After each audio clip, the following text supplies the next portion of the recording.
स्वागत है साथियों आपका अल्ट्रा स्टडी एजुकेशन चैनल पर। आज हम बात कर रहे हैं रेशियो प्रपोर्शन की। यह इसका पार्ट नंबर 2 है। इससे पहले हमने पार्ट नंबर 1 अपलोड करा है जिसमें हमने रेशियो प्रपोर्शन की बेसिक कॉन्सेप्ट के बारे में डिस्कशन करा है। हम यहाँ पे अभी कर रहे हैं आरआरबी ग्रुप डी के प्रीवियस ईयर क्वेश्चन। इसी प्रकार से हमने परसेंटेज की सीरीज भी खत्म खत्म कर दी है, तो अगर आपने वो वीडियो नहीं देखी तो आप प्ले लिस्ट में जाके जरूर देखें। यहाँ पे हम सारे बेसिक बेसिक चैप्टर कंप्लीट करेंगे और उनके प्रीवियस ईयर क्वेश्चन करेंगे आरआरबी ग्रुप डी के। उसके बाद हम इसका एडवांस लेवल पे जाएंगे। तो चलिए शुरू करते हैं। ये सब हमने पहले ही कंप्लीट कर दिया है कल वाली वीडियो में, तो आप वहां जाके देख सकते हैं। आज हम यहाँ से शुरू करेंगे। तो क्वेश्चन क्या है, दो संख्याओं का अनुपात 4:7 है और उनका योग 99 है, तो बड़ी संख्या ज्ञात कीजिए। तो योग बोल रहा है तो हम उनका योग करेंगे। संख्या का अनुपात जो दे रखा है 4:7 दे रखा है, उनका योग 99 बोल रहा है, तो इनका योग कर देंगे अनुपात का। 12:7 4 11 रेशियो आ गया। 11 अनुपात बराबर क्या होगा, 11 रेशियो की वैल्यू होगी 99।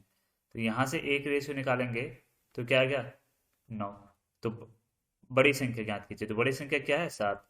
7×63, तो आंसर आएगा option number b is correct answer.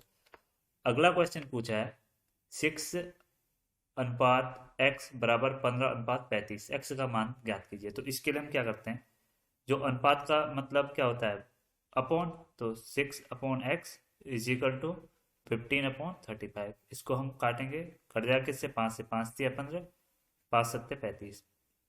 तो क्या आया, 6/x इज इक्वल टू 3/7। इसको फर्दर सॉल्व करेंगे क्रॉस मल्टीप्लाई के थ्रू। तो 3x इज इक्वल टू क्या आएगा, 7×6 = 42। या इसको ऐसे लिख सकते हैं हम, काट मल्टीप्लाई नहीं करते, 3x इज इक्वल टू 6 × 7 करेंगे। एक्स की वैल्यू निकालेंगे तो ये इसके डिवाइड में चले जाएगा, 6 × 7/3। तो एक्स की वैल्यू निकालेंगे, 6×2 = 12, 2 बार कट गया, 3×2 = 6, और यहाँ पे 14 आंसर आ जाएगा। ठीक है, option number b is correct answer. अगला क्वेश्चन क्या है, क्या पूछा गया है, A/B = 3:5 है और B/C = 4:7 है। A B C ज्ञात कीजिए। A/B B/C ज्ञात कीजिए। A/B B/C ज्ञात करना है, तो हम इसके लिए क्या करते हैं, सेम जो वैल्यू है उसको उसके नीचे प्लेस कर देते हैं। और B/C दे रखा 4:7, और उसमें जो कॉमन वैल्यू है, जैसे यहाँ पे कॉमन क्या है, B, इसको हम बराबर करेंगे। तो बराबर करने के लिए क्या करेंगे, हम ऊपर नीचे सुटेबल वैल्यू देखेंगे जिससे हम मल्टीप्लाई कर सके कि आंसर आपका सही आ जाएगा। तो यहाँ पर हम क्या कर सकते हैं, इसको अगर हम 4 से गुणा कर दे तो ये 20 हो जाएगा, और इसको 5 से गुणा कर दे ये 20 हो जाएगा। तो बी की वैल्यू बराबर हो जाएगी। अगर हमने यहाँ पे 4 से मल्टीप्लाई करा है तो ये वाली संख्या को भी 4 से मल्टीप्लाई करेगा करना पड़ेगा, और इसको 5 से मल्टीप्लाई करना पड़ेगा। तो हमारा आंसर क्या आएगा, 4×3 = 12 रेशियो 5×20 रेशियो 5×7 = 35। तो आंसर क्या है, 12:20:35। तो option number A correct answer हो गया। अगला क्वेश्चन क्या पूछा गया है, दूध और पानी का अनुपात 7:5 है। यदि कुल मिश्रण 48 लीटर है तो पानी की मात्रा ज्ञात करें। तो कुल मिश्रण की बात कर रहा है, तो 7:5 है, तो कुल क्या होगा, 12। 12 रेशियो होगा, तो 12 रेशियो की वैल्यू क्या दे रखिए, 48। तो यहाँ से एक रेशियो की वैल्यू निकल निकल जाएगी 4। 12 से डिवाइड हो जाए, डिवाइड 48 को डिवाइड कर देंगे 12 से। तो हमें क्या पूछा गया है, पानी पानी की मात्रा। तो पानी क्या है, 5:5, तो 5×20 × 5 कर देंगे। तो आंसर हमारा आ जाएगा option number b is correct answer. अगला क्वेश्चन देखते हैं। क्वेश्चन पूछा गया है, ए और बी की आयु का अनुपात 5:6 है। 6 वर्ष बाद अनुपात 7:8 हो जाता है। ए की वर्तमान आयु ज्ञात कीजिए। तो हम पहले इसे अकॉर्डिंग टू क्वेश्चन करते हैं। क्या कह रहा है, ए और बी की आयु का अनुपात 5:6 है। हमने मान लिया ए की आयु 5x है, अनुपात में दिए रखा है, तो बी की आयु क्या होगी, 6x मान लेंगे। ठीक है, 6 वर्ष बाद, तो मतलब अगर हम इसमें 6 वर्ष और ऐड कर देते हैं दोनों की आयु में, तो अनुपात क्या मिल जाएगा हमें, 7:8 मिल जाएगा। इसका क्रॉस मल्टीप्लाई करेंगे और हमारा सॉल्यूशन आ जाएगा। बट हमें एग्जाम में क्या करना है, इसी को सॉल्व करने के लिए एक स्मार्ट तरीका आता है जिसको हम कहते हैं लड़ाई कॉन्सेप्ट। तो उसको हम कैसे लगाते हैं उसको देखेंगे। अगर आपको ऐसे सॉल्व करना है तो आप इसको सॉल्व कर लीजिए, सेम आंसर आएगा। ठीक है, तो यहाँ पे हम लड़ाई कॉन्सेप्ट लगाएंगे। उसको कैसे सॉल्व करते हैं आप जरा ध्यान से देखिए। क्या पूछा गया, ए और बी की आयु का जो अनुपात दे रखा है वो क्या दे रखा है, 5:6 दे रखा है। तो 6 वर्ष बाद प्लस 6 कर दिया, प्लस 6 वर्ष बाद वो अनुपात क्या हो जाता है, 7:8 हो जाता है। तो हमें क्या बोला, ए की वर्तमान आयु ज्ञात करनी है। तो हम इस कॉन्सेप्ट को कैसे करते हैं,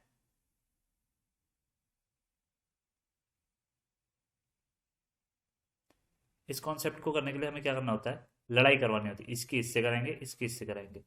तो 5×8 = 40 हो गया, और 7×6 = 42 हो गया। इनका डिफरेंस ले लेते हैं, मतलब चिन्ह नहीं लेंगे। तो यहाँ पे दो रेशियो, इसका डिफरेंस आ गया, बराबर क्या करेंगे, इसकी मल्टीप्लाई इससे कराएंगे, और इसकी मल्टीप्लाई इससे करेंगे। 8×6 = 48 हो गया, और 7×6 = 42 हो गया। तो इनका भी डिफरेंस ले लेंगे, क्या आएगा आपका, 6 आ जाएगा। तो एक रेशियो की वैल्यू यहाँ से निकालेंगे, क्या आएगी, 3 आएगी। तो ए की वर्तमान आयु क्या होगी, 5×3 इंटू यहाँ 3 की मल्टीप्लाई कर दो, 15। और अगर बी की पूछता तो गुणा 3 18 हो जाती। तो एक वर्तमान आयु क्या है, 15। तो आंसर क्या, तो ये ऑप्शन गलत है, तो आंसर क्या होगा, 15 इज करेक्ट आंसर हो जाएगा। ठीक है जी। अगर ये पूछा रहता ना, ए और बी की आयु 6 वर्ष बाद क्या होगी, तो उसके लिए हम क्या करते हैं, इसको डायरेक्ट 6 रेशियो की वैल्यू नहीं निकालेंगे। इसके लिए हम क्या करेंगे, अगर ये वाली आयु पूछा जाता 6 वर्ष बाद, तो हम पहले 15 निकालेंगे, +7 करेंगे, और यहाँ पर 18 +7 करेंगे, न कि 3 रेशियो आ गया तो 7×21 डायरेक्ट नहीं दे सकते। ठीक है, ये गलत है। अगला क्वेश्चन क्या पूछा गया है, 10 और 30 का तृतीय अनुपात ज्ञात कीजिए। तो कल मैंने फर्स्ट प्रपोर्शन की फॉर्मूला बताया था, A² / B। सेकेंड प्रपोर्शन या मेन प्रपोर्शन की बात करें, √AB।